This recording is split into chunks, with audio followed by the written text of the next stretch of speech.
Oui, on a appris tout récemment l'identité de cette personne, cet homme qui a été tué, Bezalel Karmi, 72 ans, originaire de la ville de Rishon LeZion. Ses funérailles débutent alors qu'il est à Rishon LeZion. Bezalel Karmi travaillait auparavant comme inspecteur à la direction de l'éducation dans plusieurs établissements. Il était éducateur. Il était aussi fils d'un survivant de la Shoah qui a 96 ans et qui lui est toujours en vie. On nous a informé que, mis à part cette victime, il y a encore ici à l'hôpital Ichilov 3 personnes qui sont dans un état sérieux à modéré. Grave à modéré, leurs jours ne sont pas en danger. Parmi eux, il y a un homme de 70 ans, un homme de 80 ans et sur la trentaine de blessés qui avaient été pris en charge ce matin, il en reste 15 qui sont toujours hospitalisés alors qu'il est 2 dans un état grave. 9 modérés.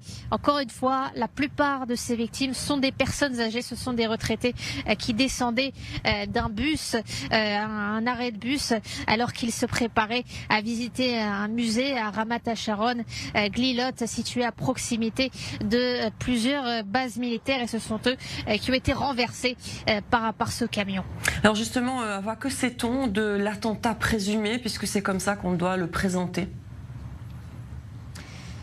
Oui, plus de 10 heures après, la police parle toujours de suspicion d'attentat terroriste. L'homme en question, le conducteur de ce camion, a été abattu. Son corps a été transféré à l'Institut de médecine légale pour savoir s'il a pu avoir une crise cardiaque, s'il s'agit peut-être d'un incident, s'il a perdu le contrôle du véhicule. En tout cas, c'est ce qu'a prétendu le frère de ce conducteur, ou pour savoir si c'est un attentat.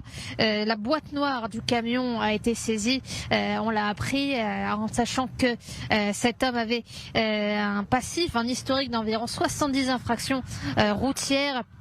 Il a été condamné en 2015 aussi à des travaux d'intérêt général pour avoir volé le camion de son employeur. D'un autre côté, l'endroit, on y était tout à l'heure, la scène de l'attentat, il y a des bases militaires tout autour, beaucoup de soldats qui attendaient aux arrêts de bus, et des vidéosurveillances qui montrent que ce camion a tourné autour d'un rond-point une dizaine de minutes avant de renverser toutes ces personnes, et principalement ces personnes âgées. Donc beaucoup de questions ce soir encore.